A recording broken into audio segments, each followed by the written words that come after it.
All right, everybody, welcome to the Bigger Vision Show. I've got a special guest. I can't tell you how many times I've thought it myself, and other people have thought, I don't have enough money to do it. That is their roadblock, their stopping statement that keeps them from running after their dreams and taking the leap of faith into what is going to be their perfect lifestyle.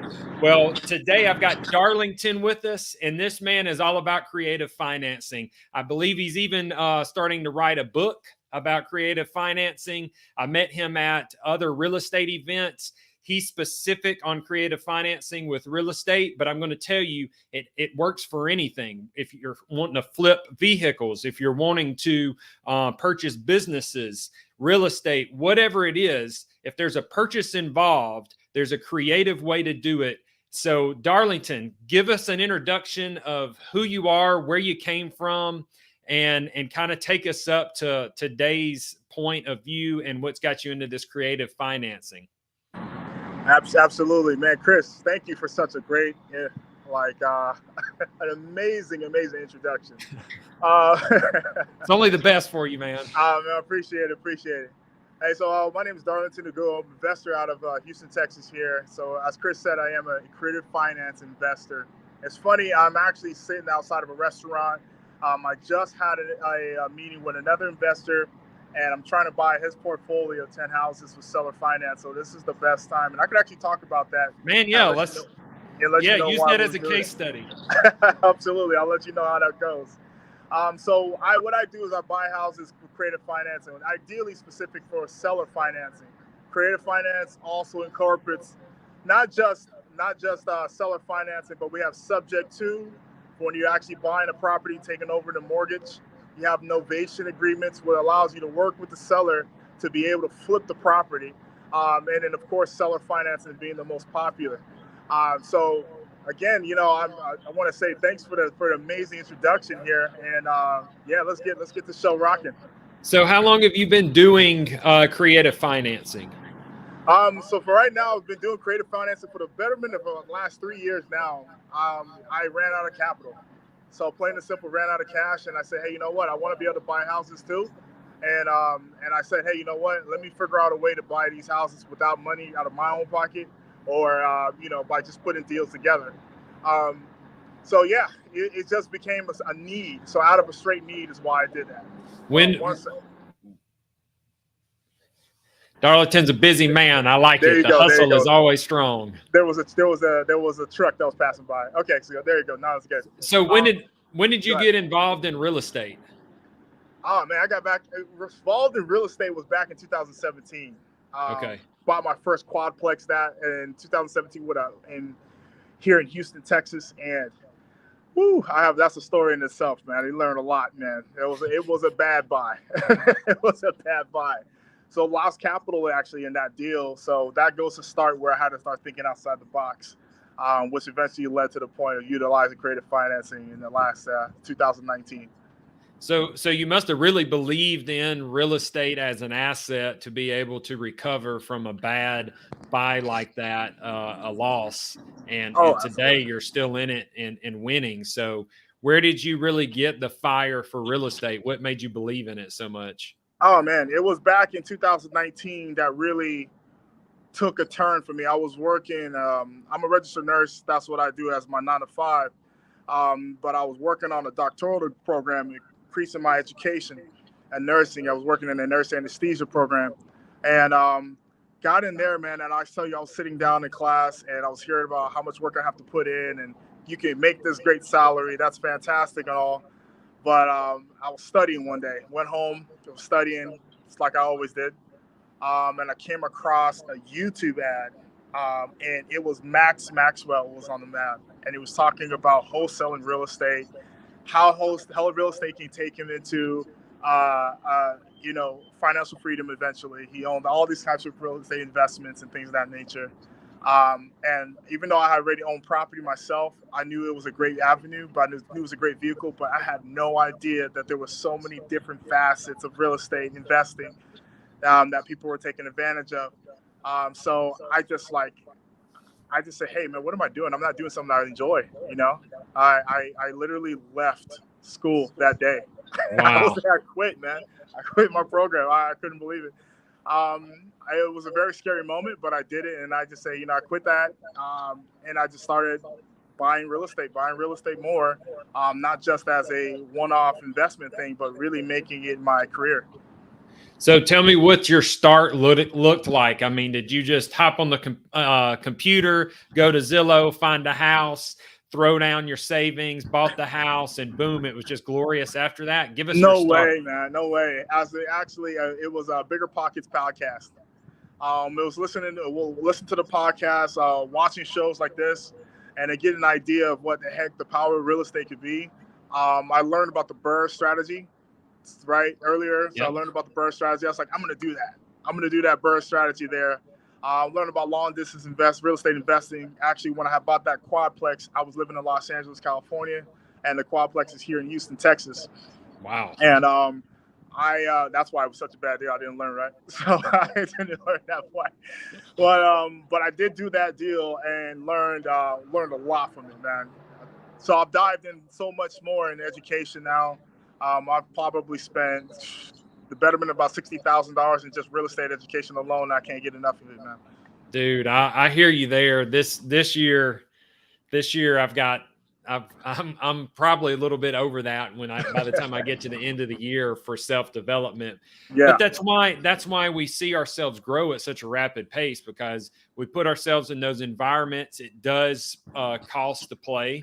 And we get around individuals that are like-minded, that have already, that's how I met you, was at an event. Yeah. And then you started speaking more about creative finance. And we're in the room listening to people talk about how to creatively finance real estate on an apartment size level. Yeah. We're making those connections. We're learning about how to have tax savings through IRAs and all this other stuff. So the investment cannot be forgotten about. You have to make those investments for your self-development, for mental self-development, and for whatever skill set that you're going for. And the vehicle of real estate, I have just been blown away with the possibilities that can be made from it. So, so I got to ask, how in the world did you find a quadruplex in Houston when you're over in California? Oh man, that goes down to that. I'm talking about the Biggest Pocket podcast, and they were talking about the longest real estate investing. So I read the book, watched and listened to a couple of podcast episodes, and to say, hey, looking through the MLS, was how I found that deal. Looking through the MLS, calling local real estate investors, in local REIAs, and kind of getting an idea of the area. Talking to agents, of course. What's a REIA? The Real Estate Investment Association. Okay. Real Estate Investor Association. Yeah. So that's what it sounds for. So local REIAs. So basically, these are areas where like-minded individuals, real estate investors come in together. They have monthly meetings. You can find a REIA in any city that you're at. You can just by typing in local REIA, and you're able to find these guys that are actually doing deals, who know the city, who know the area. So by doing that, I reached out to a lot of them. Although I was in LA, I reached out to the REIA owner, who put me in contact with a lot of people, a lot of real estate agents in the area, and then settled in on this fourplex that had incredible numbers. The operating cap rate, right? I know your guys know about that, was about 16%. When I calculated. Wow. And I was buying it at 11%. So it was already over that 10% cap rate. But should have done a little bit more research and learned about war zones and, Class C and things of that nature. So, it had some tough scenarios, but that's part of this, right? You're going to learn. And as long as you continue to keep going, you're going to end up the upside is phenomenal. You can't go wrong with real estate. And so tell me about your next deal after the failure. Tell me about your next deal, how you found it and how you financed it. Oh, okay. Got you. Yeah. So second deal after that. So I knew that was a terrible deal. Ended up having to get out of it real quick. Took a loss of about $40,000. I know that most people are like, that's incredible. But I made it up really quickly. And the reason how I did that is I got through the same REIA, found some wholesalers. Some wholesalers had some good deals with good numbers on it. Ended up picking up 2 properties from the wholesalers, and then went to do light rehabs on these properties. I still own them today. One of them has generated $175,000 in equity so far. Wow, The other that's one is awesome. about $125,000 in equity.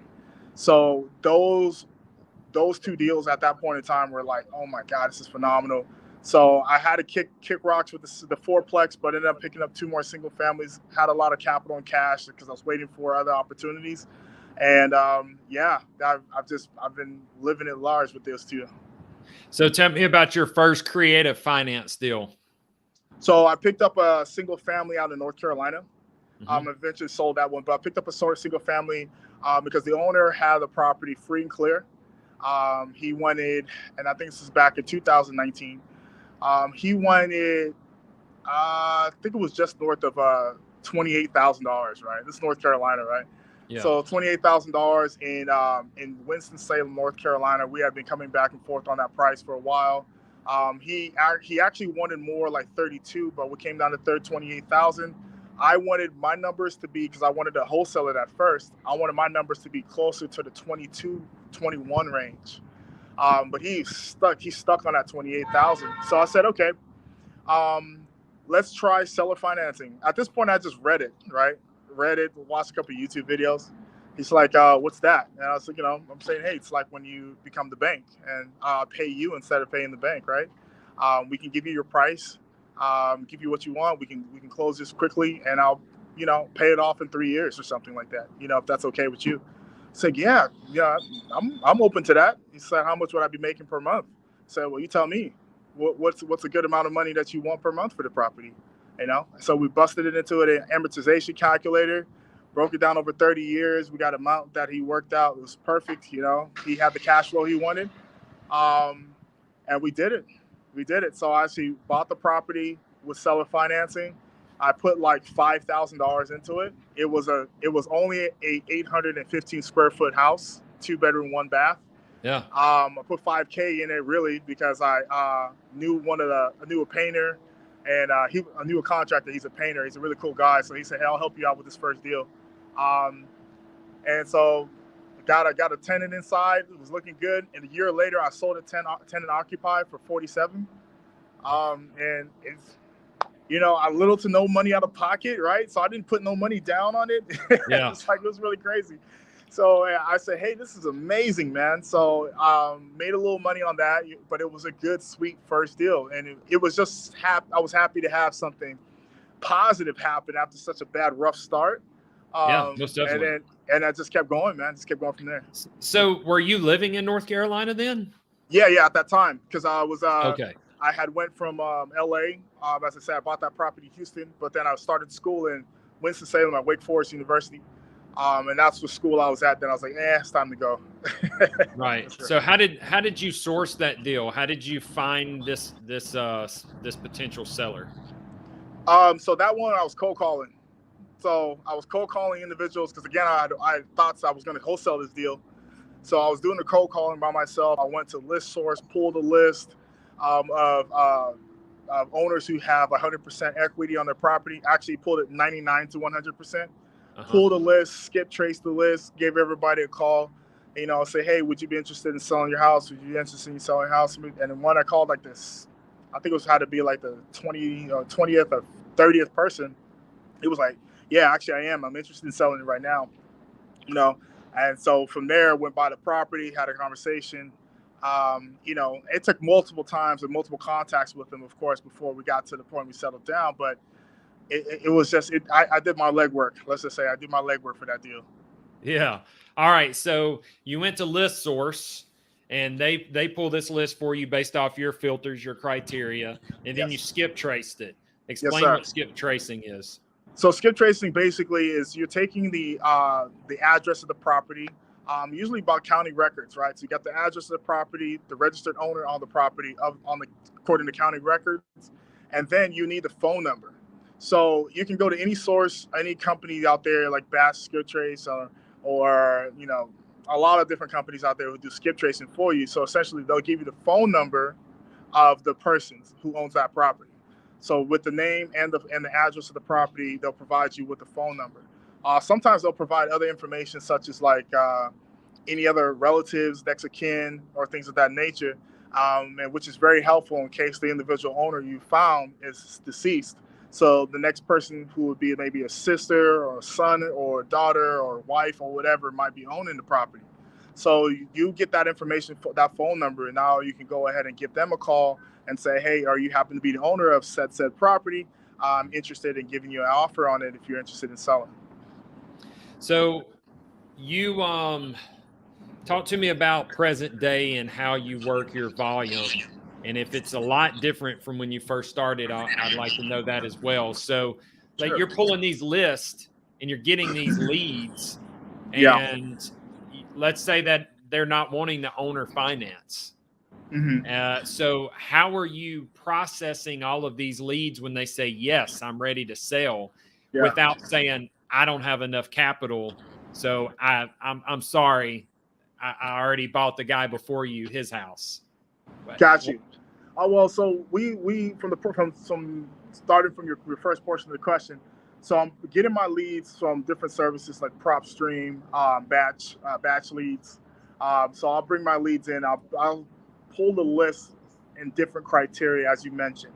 High equity, maybe liens. They have liens on the property, back taxes, recent divorces. Water shutoff lists. There's all types of different lists you can pull because at the end of the day, you want to find that pain point. Or, if it's an individual who has a high equity situation or have like a no mortgage part, they may also be a tired landlord. So that's considered a pain point. So once I get those lists, at that point in time, I want to go ahead and now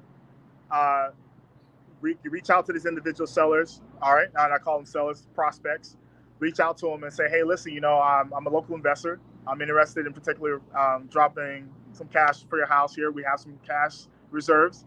And would you be interested in an offer on your property here? Some people say, yeah, whatever. Okay, great. Let's get a price. So depending on the price, though, that's the big thing. Now, here comes that kicker, right? So my job really is, if I'm as an investor, I want to buy these properties under market value, right? Because I want to walk in with equity. So I either buy it at 75 or 70% of ARV, which is the after repair value. Then I think, hey, so now I have my exit strategy. If I offer him 75, I also have to deduct the cost of repairs to it, right? So we'll get a good repair sheet down, understand what needs to be done to the property. If there's a new change in roof, updates of flooring, electrical panels, plumbing, whatever the case may be, I get a tally of how much that's going to cost on average, deduct that from the pricing after the 75% of ARV, and then I come to a certain number. So when I come to that number, then I say, hey, listen, I have to offer you, the best that we can do is offer you $40,000, right? Utilizing a $100,000 ARV.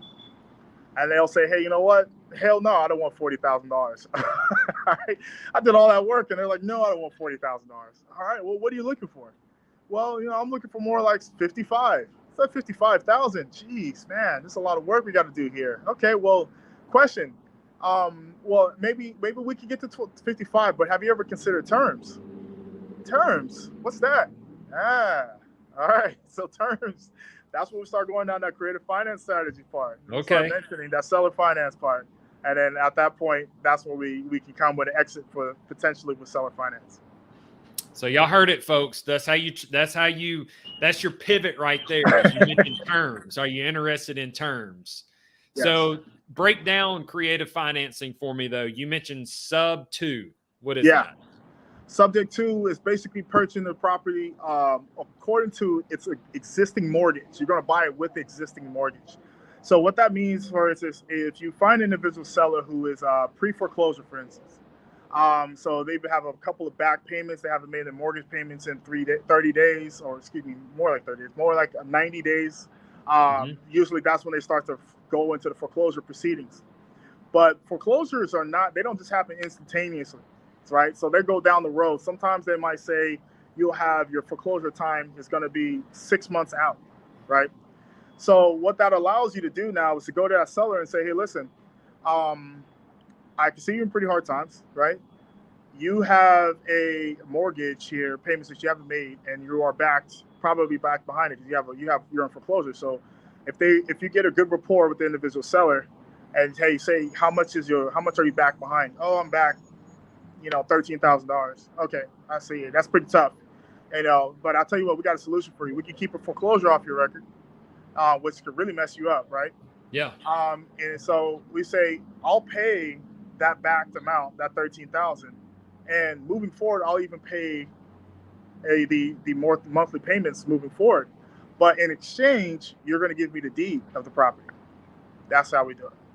And what benefits that for the seller is because they don't get a foreclosure on their credit report, right? They know that they have payments coming in monthly on their mortgage that they have for the prior house, and allows them to go out and go buy another house, right? They can go buy another house without having a big hit on their credit report. So that's a big thing. So in this market now that we are, and I'm glad that we kind of brought that up, we're headed to that, right? Yeah. We're in an inflationary market. We had a lot of people buy more house than they could afford. Especially when it's property taxes are increasing significantly, cost of everything, insurance is increasing, right? So you're gonna have people who are gonna be in some hard times. So us as investors can give them a solution, keep them from having a wreck credit report, and provide them with an exit strategy to get out of that. So that's what Subject to is. Yeah. So I've not done a Subject to yet. I've heard about it, and I think it's amazing. I mean, it's a great strategy, and I definitely plan on implementing it. And I tried to implement it, matter of fact, on an apartment complex. I remember that. Due diligence did not play through the way I wanted it to, so it never came to fruition. But so you mentioned that they could go and take out another home loan. Is that while you're still taking over their note payment? So you say, hey, I'm going to make your payments. So you're keeping your financing in place. We're going to do a deed transfer. So we're going to go to the title attorney and real estate attorney, and they're going to transfer this deed over to me. Do you know what is protecting them to say you're going to be a man of your word and you're not going to just run away with the house while they're still stuck with mortgage? Well, that's where the attorney comes in. So you have your own documents that are written up by an attorney, so that the individual seller understands that you have a promise to make sure to make the payments on the behalf of that individual seller. So there's a contract. It's a contract, yes. So it's not specific to it's not a word of mouth thing. We're not doing a word of mouth thing here. We need everything in writing. So that's what I'm obligated to do, is make that payment for him or her on their mortgage. But and especially when giving me the deed right now. So taking ownership of this property, I'm always going to be incentivized to do that part, right? The big thing some people might ask, and you say, how does the bank not know that you did this, right? So some mortgage clauses have something called an acceleration clause. And what an acceleration clause is when you sell or basically deed over the property, right? If it's outside of a different entity from something that you own, they can ask for the whole loan in its entirety. That's what's considered an acceleration clause. Now, let's take it, for instance, Bank of America. They provide, and I don't know how many mortgages Bank of America provides in a year. How many times do you think they have the time to go look for an acceleration clause on every single one, right? So as long as the payments are made, right, generally speaking, some people might be fearful, but as long as the payments are made, you are able to do this. Also, in addition to properties that are FHA, owned by FHA, right, the Fannie Mae, Freddie Mac's properties, and VA loan ones are also very good ones to do this with. Privately owned loans and mortgages might not be the best situation because they don't have a high volume. Think about that, right? Yeah. So you're not going to have. I mean, how many loans does like I mentioned, Bank of America, Chase Bank?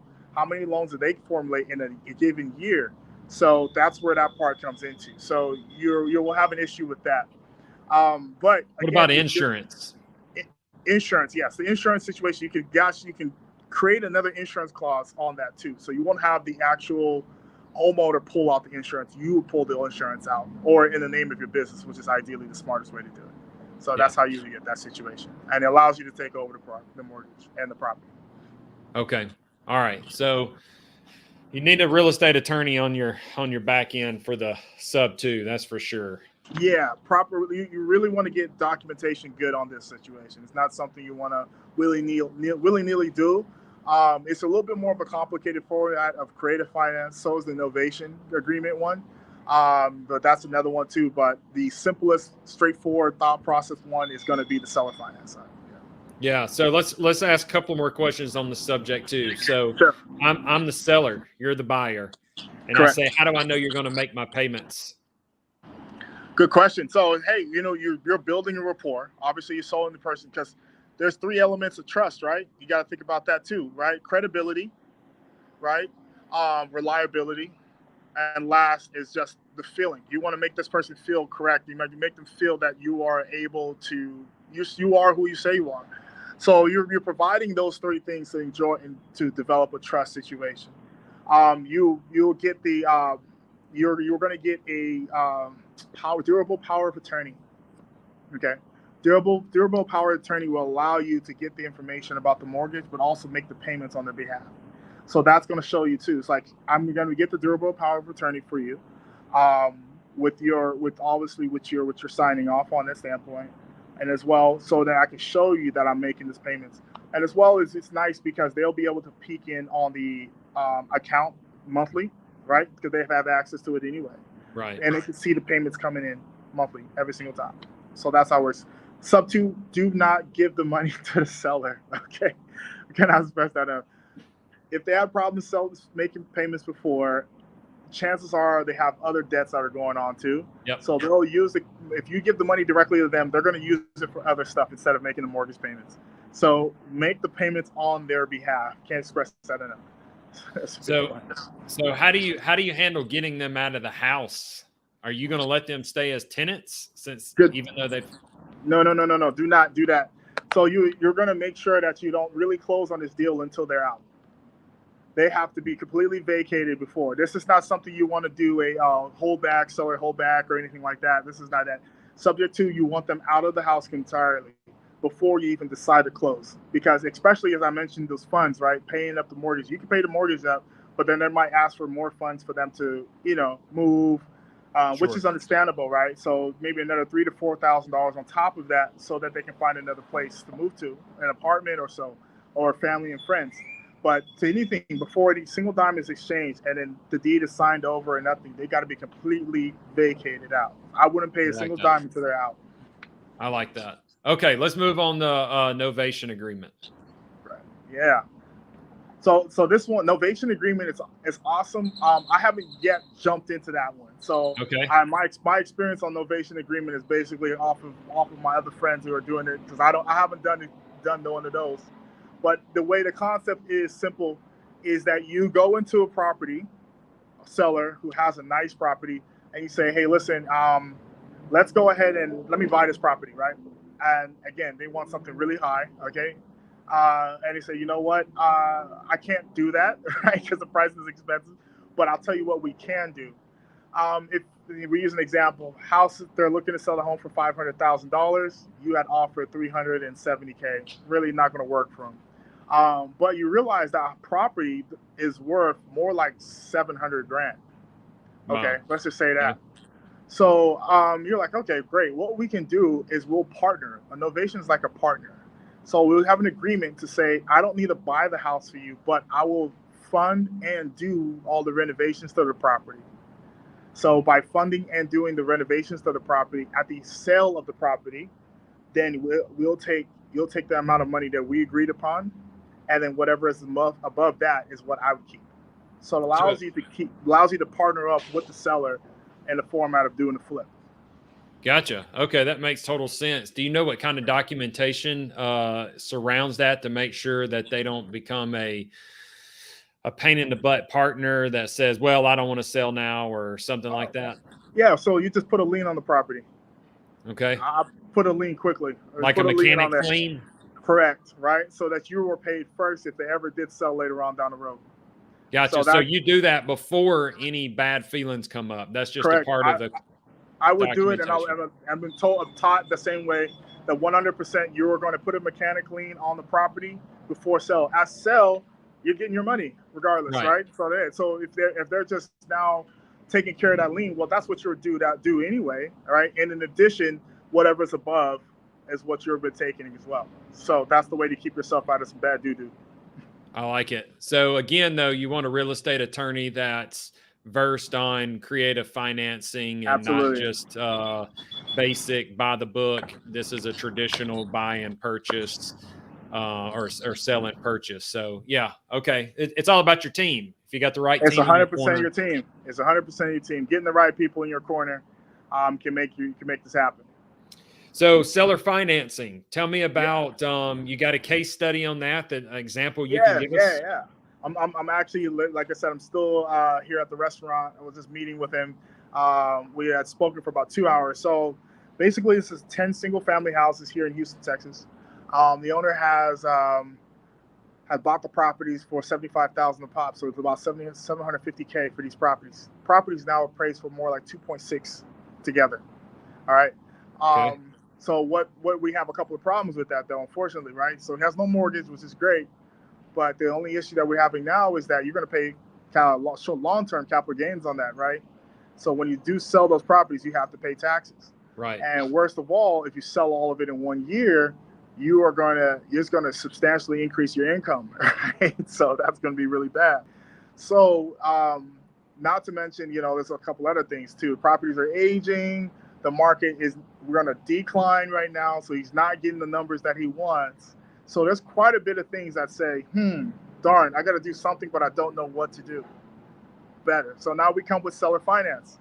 Seller finance allows him to do what? Now he's able to sell the property at an agreed upon rate that he probably wouldn't get on the normal market.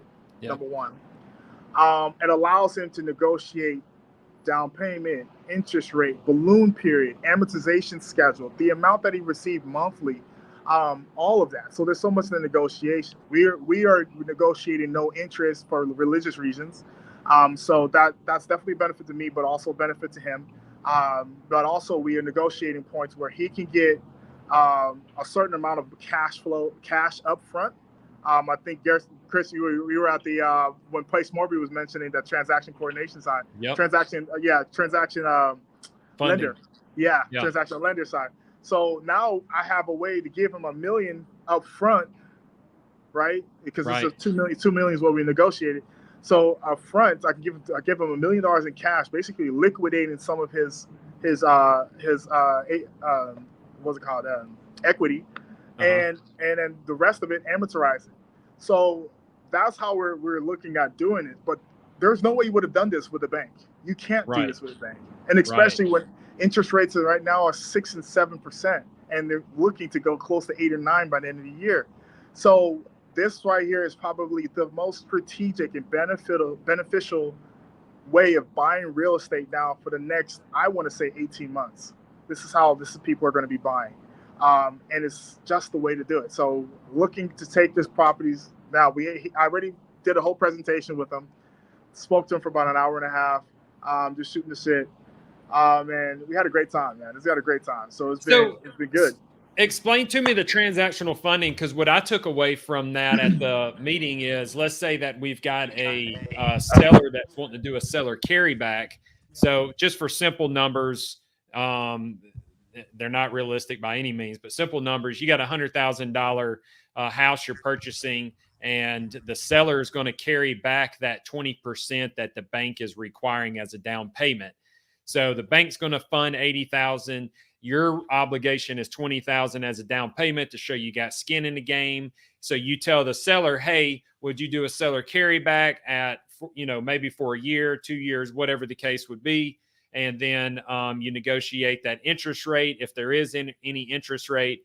And then at closing, you use transactional funding. So the transactional funder is going to put that $20,000 in escrow for your down payment, the buyer, my down payment. And then that's going to be paid off by the seller once we go to close, and his money is going to sit in escrow, and he'll have a deed of trust as a second on that property. So the bank's got the first on the 80, He's got the second on the 20. But all I did was do smoke and mirrors with transactional funding so that the bank didn't say, yo, you don't have skin in the game. We're not going to do this deal. And then also, if they were not cool with the second on the property, then you can just build an LLC that incorporates him in as a 20% partner on that property with the terms spelled out in the LLC, the operating agreement. Man, Chris, that was exactly. So my question is how are you doing your transactional funding for this $1 million? So this $1 million one, we're doing it without any lenders. I'm losing you. I can't hear you very well. Can you hear me? So can you hear me? Yep. Okay, so we're doing the same thing without any lenders. So in your example, you had the 80%, but was going to be that is situation. But instead, he said, I'm willing to do 50% carry back, but also I want to, but I need some money. So essentially, what I'm trying to do is have him formulate 100% carry back, but just smoke and mirrors wise, I'm going to end up utilizing transactional funding to give him that $1 million he needs. But in the terms of when it comes out, he's going to basically make another note for $1 million. I got you. You see what I'm saying? So that's what it is. So it's a note for $2 million, but you don't want to. It's essentially going to be two separate notes, but it's two different notes. It's two different notes, but at the same time, it's going to the same person, so it doesn't make a difference. He's going to be secondary to himself, if that makes sense, right? Right. But it allows him to basically get that $1 million. So the $1 million is already came in cash, and I'm going to be able to make the payments on it. And mind you, again, this is no interest on both of them. So that's how that works. That's awesome, man. I love that. Yeah. So how many seller financing have you been able to do so far? Altogether, when I get this on, it's going to be about just over 13. About 13 of those that's deals. Good, dude. So about 13 deals. And so what we've been doing lately now is putting together these seller finance deals and then wholesaling. Yeah. And wholesaling. So which has been a little different. I know some people are so about it, but the way that you do that is kind of construct the same way, structure the wholesale finance part. If it's going to be, you want to do it on the behalf of the investor, the end buyer, right? So really do everything in the best interest of the end buyer and obviously for the seller, so from the communication standpoint. And then when you're selling the property, you're going to basically sell it with all the terms that's already outlined and say, hey, to get into this, it's going to be a fee. And whatever your fee is now, $5,000, $10,000, $15,000. That's it. Okay. So you've got to have that, like you said, up front with the knowledge you're going to assign that situation. You're going to wholesale that off because it's kind of looks like a subject to, it's just not a bank. It's a seller doing the financing. So the seller could say, yo, my agreement was with you, not this guy. Right. And so the deal falls apart. Right. So it's the whole point too. You also want to be very clear with the seller to say, when you're constructing this, to say, hey, you know what? I have a lot of buyers on my side. Just straight clear. I have a lot of buyers who are interested in buying this property with this method. Would you be okay if I shared that with them? Right. Transparency is something here that you need to be very transparent, understanding, and you'll be surprised how many sellers are saying, well, hey, if you're not the one buying it, okay, well, just bring them over. Let's see if they got an offer and they can execute on it. Why not? That's the biggest thing. It is relationship based, right? But as long as you can structure it to a point that anyone else who steps in is able to execute, right? You're not having a payment that's crazy up the woozah, but instead you have a payment that's sensible. You have an amortization schedule that's sensible, interest rates that's sensible, not something that's 15% interest rate, right? But you have a very sensible amount of interest and things of that nature. There's not a person. I literally have a list of 430 buyers in Alabama right now looking for owner finance deals. So when I create them, I put it out to the list. Boom, it's gone within hours. So it shows you that there's a massive demand for this. So it's just now always teaching and constructing the deals. I love that, man. When are you going to get a list for Mississippi? I'm working on it. Working on it, man. What other ways are there in creative finance? When we spoke about subject to, novation agreement, which is just pretty much a partnership with the homeowner, and then seller financing, where they actually tote the note. So to do the seller financing, they need to own that property with outright. Is the best Generally, scenario. that's the best scenario. Now, you can do it without owning the property out. I mean, you have an existing mortgage on it, but it's frowned upon, of course, and that goes back to what I mentioned earlier, and that's called the acceleration clause. Yeah. So if you're selling the property with an existing mortgage, some people might have a problem. So that's kind of back to the sub 2 scenario. But back in early 2000s, this was a big thing. I actually know a good investor out here in Montgomery, Alabama, and he bought, what is it? I think he bought about 100 houses that way. He bought 100 houses that way. He bought them, got a 10% loan, 10% down loan value, 90% loan to value, and then he could immediately seller finance the properties once he got them. When he was seller finance it, he seller financed and got the down payment equivalent to what he had as a down payment to the bank. Whoa. So he hold on. This is gold right here. So he went and bought these homes and took it to the bank and got a 90% loan to value on the home, right, and then sold it to another investor as correct. a seller finance. Yes. So let's use an example. He got it from the bank. I'm not sure if they provide this product anymore. He said, I don't think they do this anymore. This happened to be with the times, right? So he said, and if I'm not mistaken, this was in the early 2000s. This was actually 2011, 2012. This is when rates were crazy low, right after the recession. So 90% value, and then he would take that and get an interest rate, say like 5% interest, and then instead he would now resell the property on owner financing at 9% interest, right? Get the down payment to equate to what he had to get to the bank.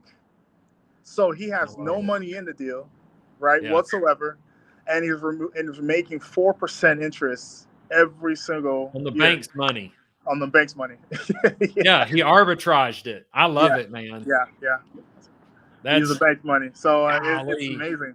So that's what this game's all about. That's why you get around people like yourself and these events we're going to, because then you hear this and it expands your mind, expands your thought process to say there's more than one way to take this down, to do this deal. Yeah. And so the more tools that you're aware of, the more tools you got in your tool bag, the more resourceful you can be at fixing a problem.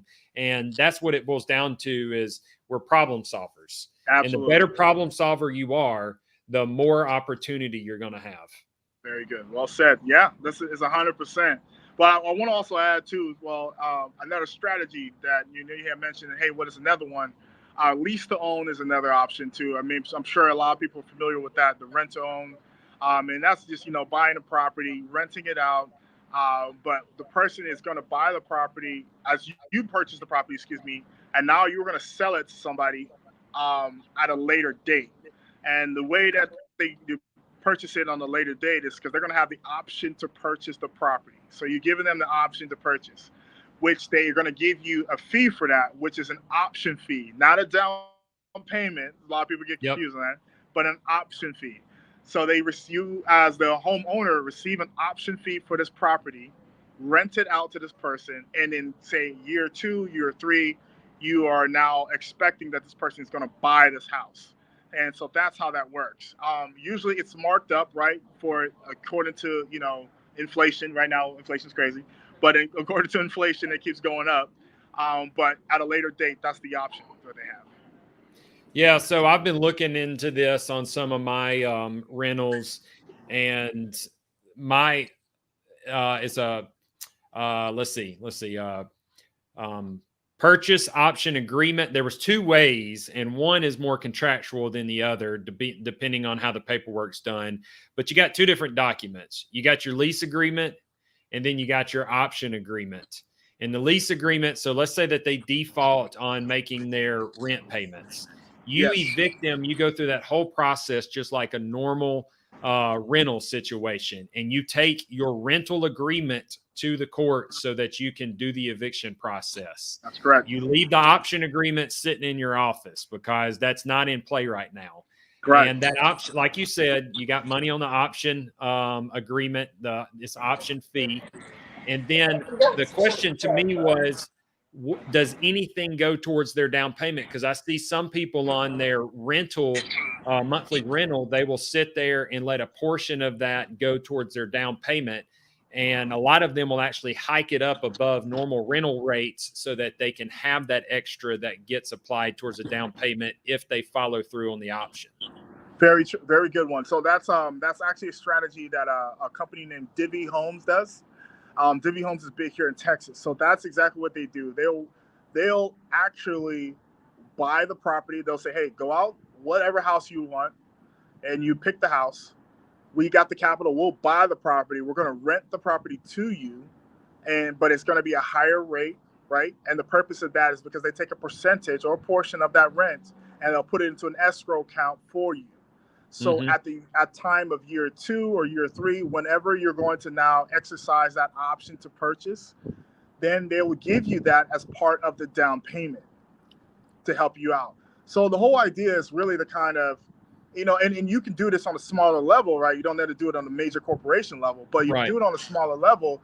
You're pretty much putting this person in the best option to win. You put him in the best position to win, excuse me.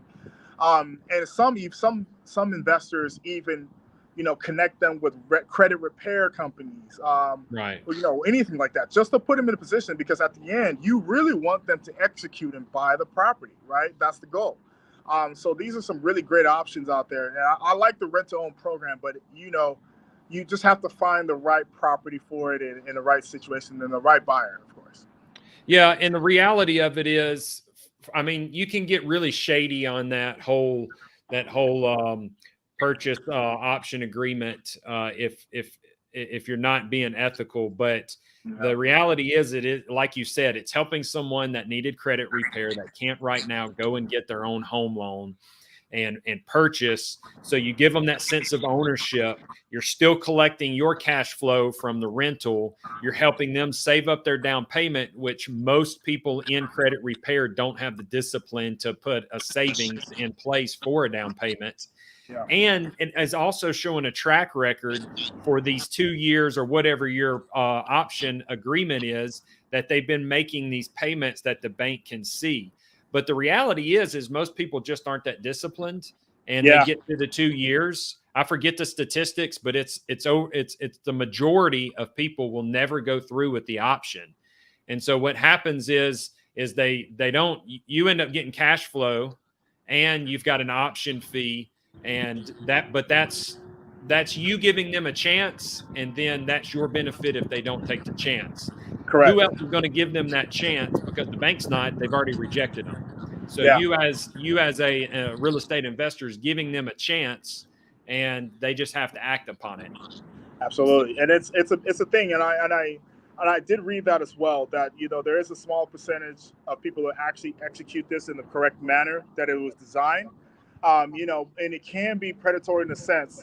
So, but, from an ethical standpoint, as an investor, we're not here to, we're definitely not here to do unethical things, right? That's the biggest thing, right? Even as me doing wholesale deals and stuff, I wouldn't go to elderly homeowner and then offer them a ridiculously lowball amount because they have no idea what their property's worth, and just, take this incredible assignment fee. I just can't do it ethically speaking, right? Mm-hmm. Because it's just not right. It's just not right things. But, there's people out there that do put a sour taste in people's mouth because they do unethical things, and unfortunately that has happened. But rent to own has a bad taste in most people's mouths because of that. So yeah. But it can be a very effective tool to help someone get in a house where they wouldn't have had that opportunity before. So I just thought I would bring that up because I know I've heard that before, and it's a reality. But also the reality is in every industry you've got unethical people. And so that's why if you're ethical, you're going to shine above them. You're going to have a reputation, and you're either going to have karma as a lover, or she's going to be a bitch to you. And I'd rather have her as a lover. So I'm going to put the good stuff out so I can get the good stuff back. Very true. Very true. You know, I'm glad you mentioned that. That's why I mentioned this. This other investor. He's an elderly guy. He's about 80 years old, and he's the one who did the earlier version of the seller finance part with the bank notes. And you know, one thing about him too, I really loved is that he recognized that people were doing unethical versions of seller financing. And the way that happened, just so people understand, there's two versions of seller financing. There's contract for deed, and then it's the one that I just explained, right, which is the typical version. The difference for contract to deed is that instead of you signing over the deed to the new homeowner at the time of closing, you're basically putting the property into a trust, and the individual buyer is making payments to you for ownership of the trust. Yeah. And without spending too much time in explaining that, is because real property, as a physical property house, is considered real property. A trust, when it has a property in there, is considered personal property. Personal property, there's certain things you can do. Basically, you can kick them out like that tomorrow. There's no foreclosure purposes needed when it's considered in the personal property or within a trust. Yeah. If it's just seller finance without it being in a trust, you can't. You have to foreclose them when they don't make payments. And of course, that process takes time and money. So that's why contract for deed is something that a lot of people do, is because if person defaults, they can simply just have them exit because it's considered your personal property now. Right. But that also allows for big problems, because at that point, are you extending this opportunity of purchasing a home to somebody who's truly qualified, or are you doing that to a person who you know will default? Right. You see that where that part comes down? So that's where the ethics standpoint comes in. And I personally like to do seller financing as a seller to candidates who've gone through loan origination. And that's something that banks do, right? A loan origination process. So when you go through the loan origination process, you can see that this individual is qualified, and I'm able to make a better decision and a more ethical decision to say, according to what I received from the loan originator, this person is qualified to purchase the home according to my risk tolerance. Yeah. Right. And so that situation allows for it to be a better scenario in the back end. I like that, man. I like that a lot. All right. So I know you're a busy man. We're rolling close to an hour. So how does people get in touch with you? If someone's got a house they want to sell, if someone wants to get on your buyer's list, how do they get in touch with you? I love it. So you can find me on Instagram. First of all, let's start with that. I'm growing the social media. So Instagram, Darlington Invest. Also the same on TikTok. You can find me as Darlington Agu here on Facebook as well. And we'd love to have a discussion. I always like to talk to different buyers. Uh-oh. We lost you, man. I don't Sorry know about that. I got a phone call at the same time. So you can find me on social media like that. Again, at Darlington Invest. So you can find me here as Darlington Agu. And schedule a time. I put out my Calendarly. Love to chat with you. See how I can help and be of service anyway. Darlington, man, I appreciate your time. Thank you for the insight, for the education. I know our viewers appreciated this. There'll be a lot of watches on this after the fact. And then I'll drop what you just said in the comments, how they can get in touch with you. Any final words you want to leave the viewers with?